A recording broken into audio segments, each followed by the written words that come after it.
All right, what's up, everybody? So I wanted to look at Warframe and their year in 2021. Now that we're in 2022, talk about what I liked and disliked about Warframe in 2021, what I think they did well, what I think they could improve upon, what I'm hoping for in 2022, and just overall some thoughts now that we've had another year of Warframe under our belts, so to speak. So I actually wanted to start out, I wanted to go through this by looking at patch notes. I think that obviously I'm not going to go through every single detail in all these patch notes, but if you go through, just to refresh myself, I went through and looked at all the major patches over the past year to see where Warframe's been and just, remind myself. So I actually wanted to start out with last December's update because a Warframe got added that wouldn't technically be included as a 2021 frame, but he was added at the very tail end of 2020, which is Lavos, and there was the Orphix Venom event.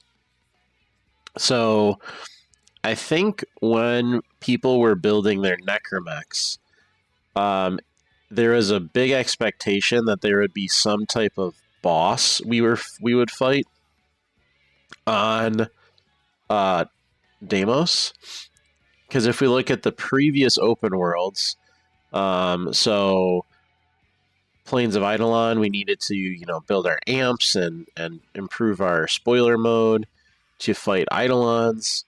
The bosses, the Orb Mothers on Fortuna, kind of used, we kind of needed amps, not really.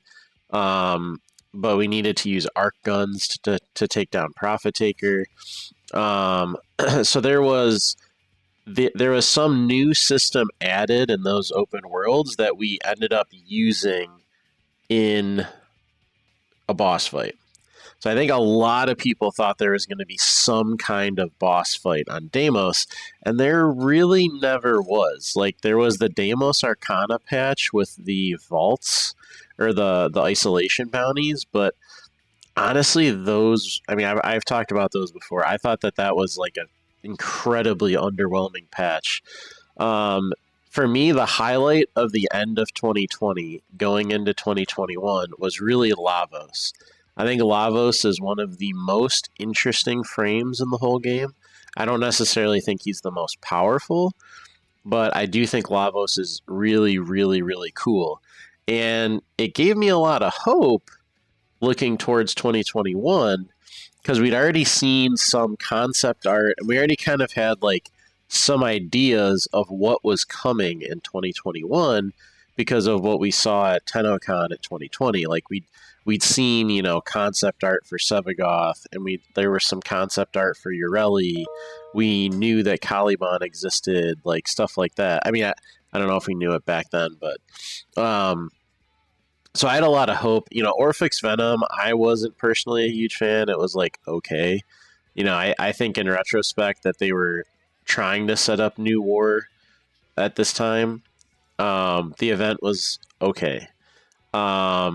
Lavos was awesome. So that kind of finished 2020. And then going into 2021, we have a Nightwave intermission, which they kind of moved away from doing the story element of Nightwave, which I guess probably took a lot of time to develop. But I personally was a lot more attached to Nightwave when there was a story element included, and I thought that was a really cool aspect of the game.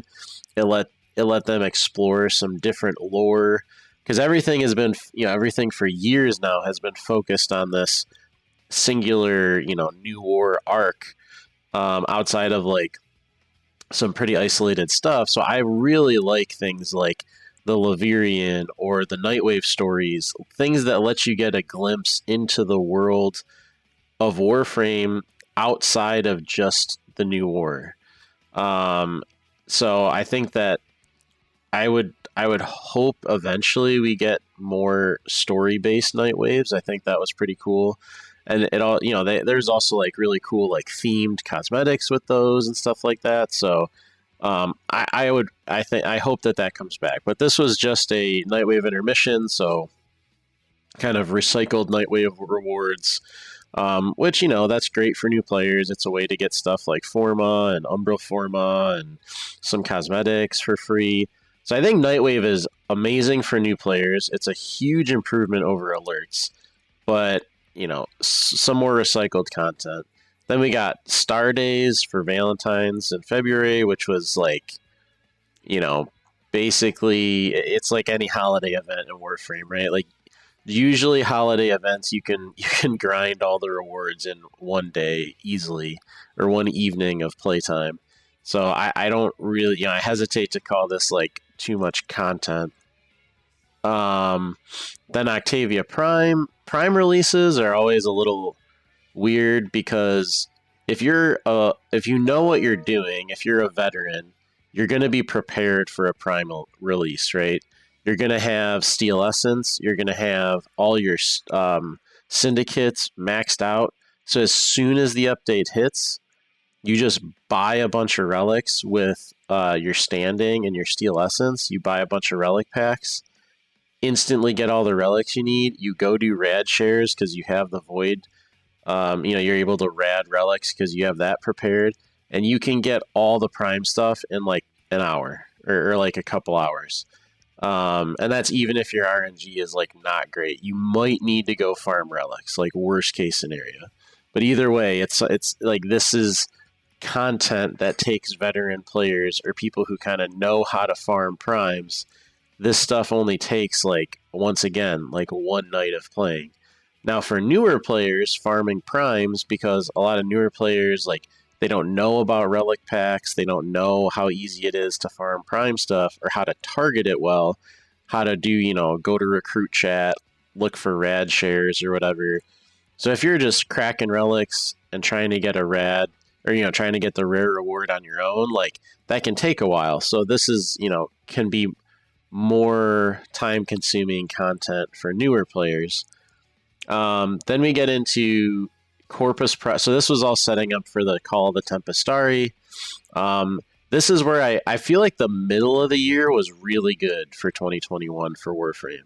So the beginning of the year was like basically recycled, not recycled content, but like very light content. I don't view Prime releases or holiday events as like, those, as I said, those are things you're going to spend like one night doing and then you're pretty much done. So Corpus Railjack and the Railjack improvements. I know that there was like a lot of discussion and debate, and people had different opinions about the Railjack retrofit. I personally really liked it. I felt like it made Railjack much more playable. That being said, Railjack still has so many issues. It is such a buggy game mode, even after they've basically reworked it twice. Like, this is like the second time they've effectively reworked Railjack and, done a bunch of bug fixes and stuff, and it's still really, really buggy. And Railjack is completely miserable to play solo.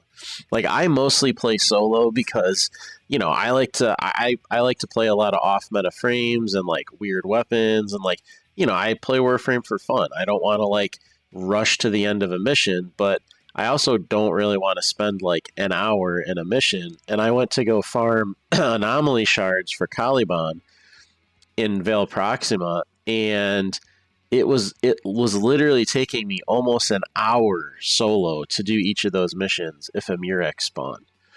And that is just nuts, because in a perfect world, the pilot AI would actually work for your crew members, but a lot of those missions, it just doesn't. So it's really painful to do, especially a lot of the Grenier missions. They did improve the pilot, so it's a little better now, but it's still not perfect by any means. Railjack is also still super buggy. It still like leaks memory sometimes and like crashes Warframe, or you'll like lose your progress in a mission or whatever.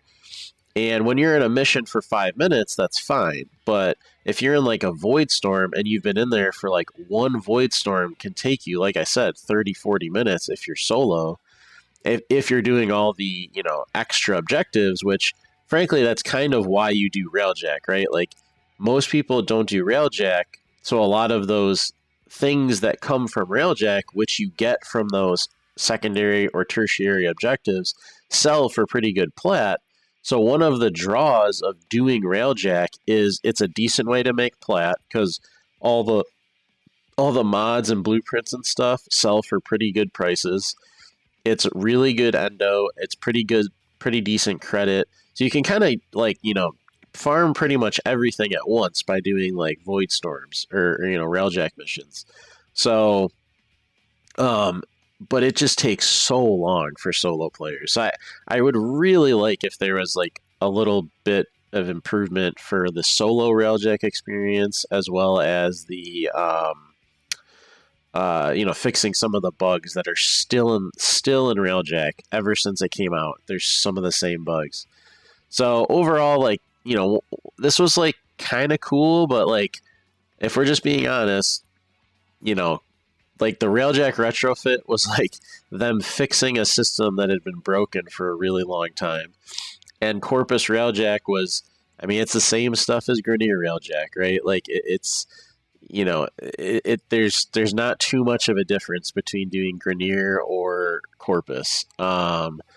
If anything, I think a lot of people prefer Grineer because it feels, you get more space combat, whereas Corpus Railjack is honestly a lot of normal missions in space. And I actually like some of the new modes they added with the Corpus Railjack, like Volatile, I think it was called, and I forget what the other one is, but those modes are actually kind of cool. Like, I like those, but it really is just doing normal missions in space. So I think these were really good changes, but if you already had a Railjack and that was all like kitted out, there wasn't really a whole lot of stuff to do here. There was, some new mods from the Corpus missions, and that was pretty much it. Then what I think was the best update of 2021 was Call of the Tempestari. We got the first cinematic patch in a really long time, or cinematic quest rather. And man, this was a banger. Like everybody knows, the music from this patch was just, oh my goodness, just so good. I listened to this song like so many times. It was amazing. The quest I thought was really good. I loved how it brought in Parvos and set up the sisters, and I think the like kind of like from the Protea patch to Deadlock Protocol to the Sisters of Parvos patch, that was a really good arc of Corpus focused patches. Like I think that's the kind of content we really like. I personally like to see in Warframe. Now that being said, once you farm Sevagoth, there was something to do. There was void storms. So I think like one thing that gets a little frustrating, and you might kind of get that from a lot of the patches that I went over already, is they tend to release like one-shot content. And like the primes or the holiday stuff, like that, you can literally do that in like a couple days and you're done, and then which is fine. But I know that there's a lot of people that like to play Warframe every day. I don't play Warframe every day anymore.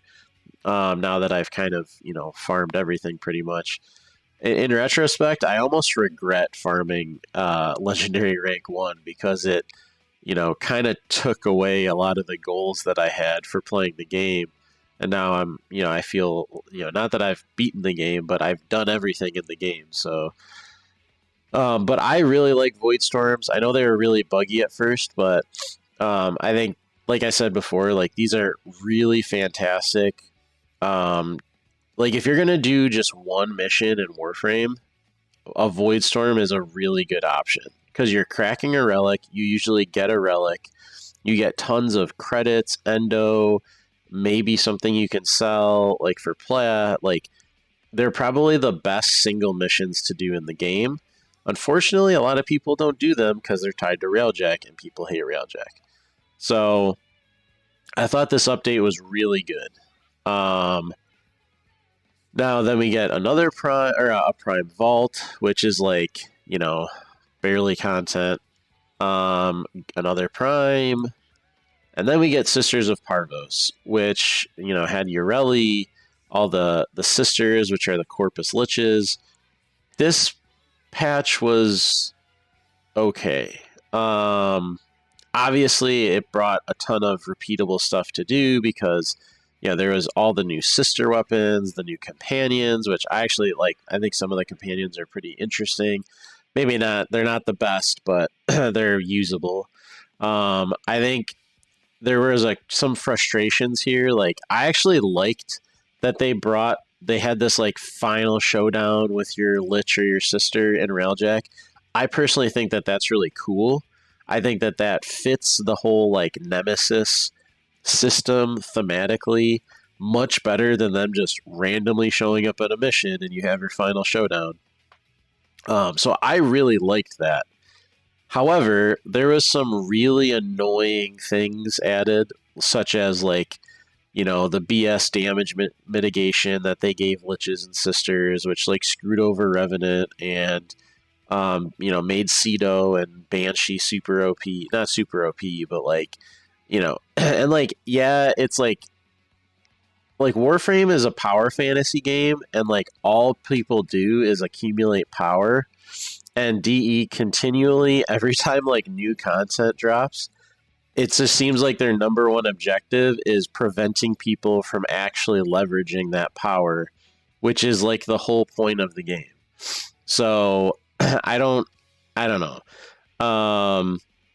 So yeah, I know that's a gripe that a lot of people had about Sisters, but there is a lot of cool weapons. You know, there's all the ephemeras. I think most of the Tenet weapons and the new Kuva weapons were really cool. A lot of my favorite weapons came in this update. Then you get Ureli. Oh yeah, I forgot to talk about Sevagoth. So Sevagoth, just to go back to that real quick.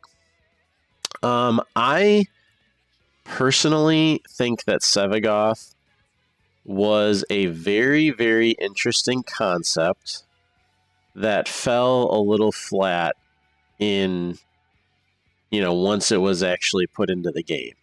I think the whole like having an exalted frame and then having an exalted weapon on top of that is so cool. You know who could really use that?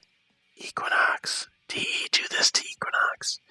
So, I personally found Sevagoth to be a little underwhelming.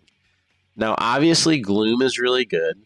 I messed around. You know, I was like day one, I think I was like one of the first people posting videos of like, you know, Ensnare plus the Reap-So combo, like exploding enemies on Steel Path. Like, you know, Sevagoth has some interesting stuff, but it's just like, at the end of the day, like his 2 is a pretty basic dot, which doesn't really do much. His 1 is mostly used for the damage amp. And then in his shade form, I really like Sevagoth because his 1 CC'd like everything in his shade form. Even like VIP targets like Acolytes. And I thought that was awesome. And then they nerfed that like a week later. And I'm like, okay. So his 1 became way worse in his shade form. His kit, like the animations for a lot of his stuff are pretty clunky, like going in and out of your I wish the transition like in and out of his shade was a little smoother. I don't really mind the whole death gauge thing, like that's whatever, like that, you know, it's easy to build up to that. But then his shade's abilities were like, you know, his 2 was like a chargy kind of thing that like life stole, but it didn't really matter because, you know, then people realized you could just put preparation and prime flow on your shadow form and just spam in and out of it and get infinite energy and like basically infinite shield gating. So your 2 was kind of useless, and then your 3 was just damage amp like your 1 in your normal form. and his exalted claws are pretty good. I wasn't a massive fan of the stance, but they're definitely very good weapons. Um, but overall, he just felt kind of like a little clunky. And what's the best part of Sevagoth? Gloom. And what's his helmet ability? Gloom. So how many people have you seen using Gloom versus how many Sevagoths have you seen in your missions? Because I'm gonna be honest, I can't remember the last time I saw a Sevagoth in a mission, which is a real shame because he is an amazing concept. Conceptually, one of the coolest frames in the game. I think in practice, he's just a little clunky and underwhelming, for me at least. And speaking of clunky and underwhelming, we come to the poster girl of that, which is Ureli, which is a damn shame because I actually kind of like K Drive. You know, crucify me for that, but I actually don't mind K Drive at all. I thought her quest was like pretty cool. I really liked the whole like comic thing. Um, I actually did not mind obtaining Ureli at all. Um, Now Ureli herself, visually, I think is really cool. I love her appearance. I love a lot of her abilities. I actually really like Marilena. I wish it wasn't so shit actually playing missions as Ureli. And by that, I don't mean that Ureli is like not effective. Like her passive is very good, but I think that Ureli would actually be like borderline unplayable if the Spore Lacer kit gun didn't exist. And that's not cool, right? Like there's frames that have some weapon synergies, like Mag, for example, which I think is a very strong Warframe. Mag relies on weapon synergies with Magnetize. But there are so many weapons you can use with Magnetize. Any explosive weapon. Maradetron still works, or the Tenet version. Cyanex, Exorgist, Arcatenet or Tenet Arcaplasmor. Like there are so many weapons that you can use with Magnetize that work fantastic. Whereas I literally feel like Ureli is the Spore Lacer frame. Because the Spore Lacer is like the only thing that you can actually hit stuff with because her passive doesn't have any lag time at all. So as soon as you stop moving, you lose the buff. So that's like the only weapon that I found really works with Ureli. Yeah, like you can do some cool memes with like Zymos and Arcane Avenger, but that is insanely unreliable. I tried that build so much in Steel Path. Like, yes, it works, but I did not find it fun at all. I think like the Tenet Psychtron or whatever is really good with her too. Or as well, like so is like the Catch Moon, but like that's pretty much it. There's not a whole lot of crit based secondaries that she can really use, and it's basically like Spore Lacer or bust. And a Warframe should not be defined by one weapon in the game. That is absurd. Now, what's the rest of her kit? Her one was like kind of useless. Her two, I really wanted her two to like feel good, but it feels way better after the improvements they made. But there is just so much like clipping and like trying to use her Marilena indoors on a lot of the older tile sets. Like, God forbid you go to Ceres on Ureli or like the Corpus base tile set on like, you know, Neptune or Pluto or whatever. Like, it is brutal. Like, you are constantly clipping on stuff. Like, you know, some of the newer, more open tile sets like Jupiter, or like, you know, even the Corpus ships that got revamped, like those are pretty fine. But the older tile sets are brutal to ride Marilena through. Aquablades is like okay. It's not bad, but I think it's better on other frames. And Riptide is also like not terrible.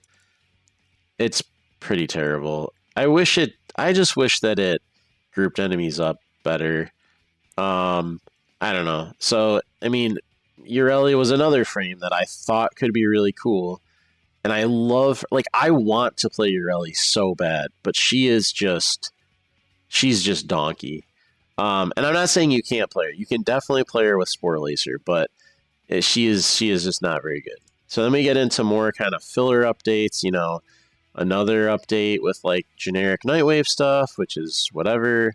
Another Prime Vault, another Prime, another old event, which a lot of people have. Now this, you could just get Forma from this, which is whatever. But honestly, like I have like 50 Forma just chilling, just from like doing my Forma blueprints, and like this is really nice for new players for sure. But I barely farmed this event because I did it like a bunch with Loki because the drone AI is so bad. But besides that, I haven't really done anything, or I didn't really do Plague Star all that much. And once again, Prime Access you can get super fast if you know what you're doing. Then we get another holiday event, which ton of recycled rewards. If you could even have the resources you needed to buy the rewards beforehand, so you could just buy everything instantly, which is what I did. And then Prime Resurgence, which I think once they made some changes to Prime Resurgence, I think this is actually a really good event. I hope they do this again now that they've adjusted the Aya packs or whatever. So because it just gives people more flexibility in how they get vaulted items, which I think is good. I think that's good for the game. I think this is way better than like how they've done unvaulting in the past. I think there's just too many Prime frames that are vaulted for them to keep doing the older, the old approach. So I hope that they keep with Prime Resurgence for the future. And then we get to New War. Which is over here. So I'm not really going to talk about this too much because I don't want to do any spoilers. I have a New War video. Overall, I thought the quest was like a 7 out of 10. Considering how so let's look at like the arc of like the Corpus arc that ended with Sisters of Parvos, right? Like this ended with so much stuff to do, and like here we got with Call of the Tempestari, we got a tile set rework, we got another new system with Void Storms. With this, like, yes, it was kind of a reskin of Liches, but it was like, a meaty amount, a good amount of stuff to do, even for veteran players. New War, like, yeah, there was the quest, but there was just nothing to do afterwards. Like, yeah, there's the one activity that you can do, but once you get the stuff from there, that's like pretty much it. And then there's Caliban, which is, I don't think these have any spoilers. I made a video on Caliban. I think he is like legitimately one of the worst frames in the whole game. I think that his cast times are too long. His abilities are unreliable. He has no synergy in his kit. So honestly, the Warframes, and I think that's what makes me the most sad about 2021 is I did not like a single Warframe that came out in 2021. Which if you look at the past few years, so let me just do, Warframes by year.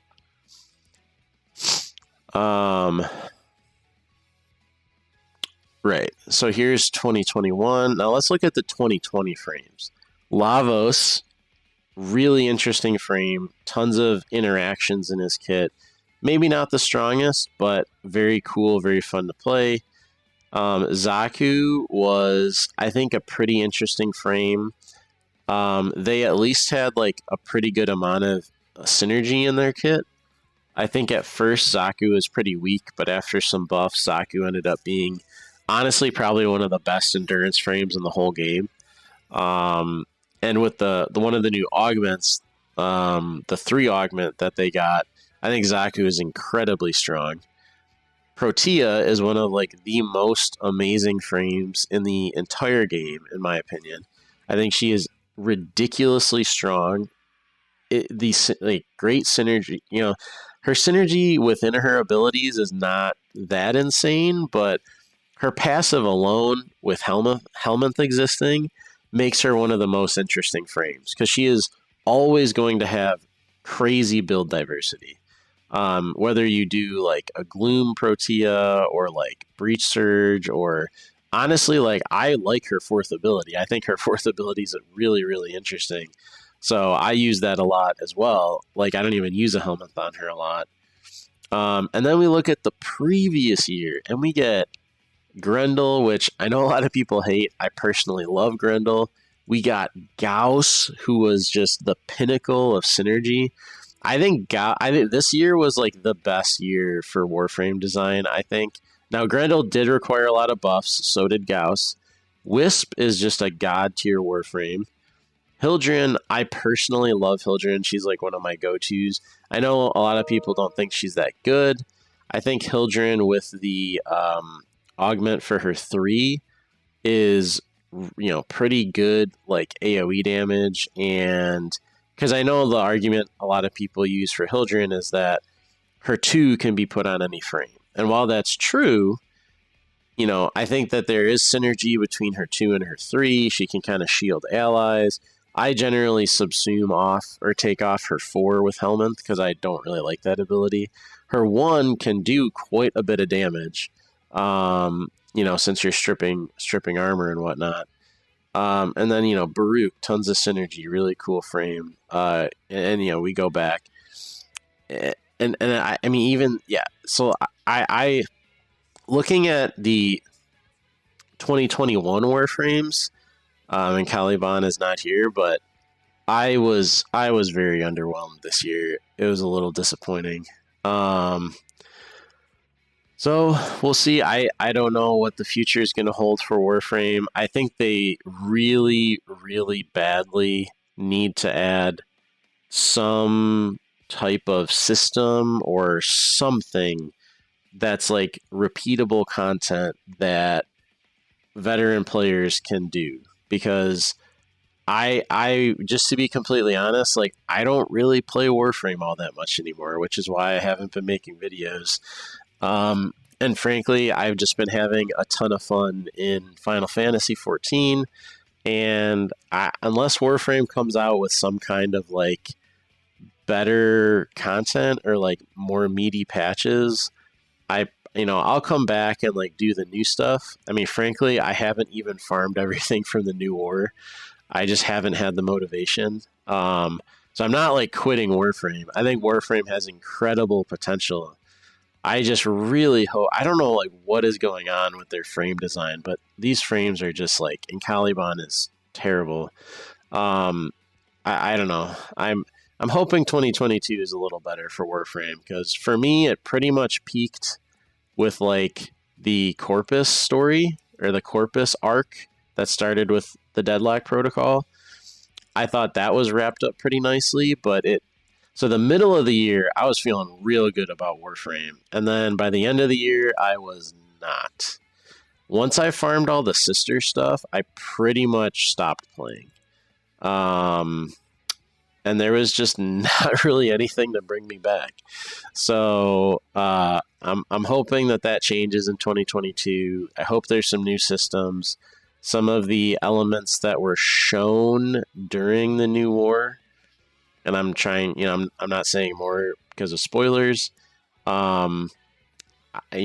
Please put that into the game. Like that, there was some really cool stuff that we saw during the new war. So hopefully there's new patches coming soon. I'm a little worried that we're not going to get anything big until spring or even summer.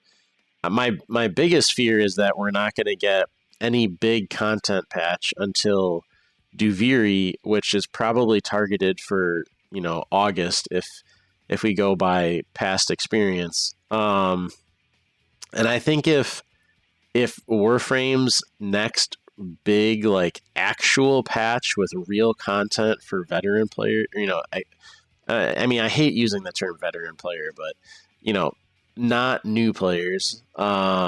If there's not a big patch with meaty stuff to do until then, I mean I can't imagine. I feel like there's a lot of people that aren't going to be playing too much, which is fine. I mean, Warframe is a game you can put down and pick back up, but I don't know. I hope that they make some changes in 2022 I do like that they went back and fixed some old things, like the Railjack retrofit was really needed.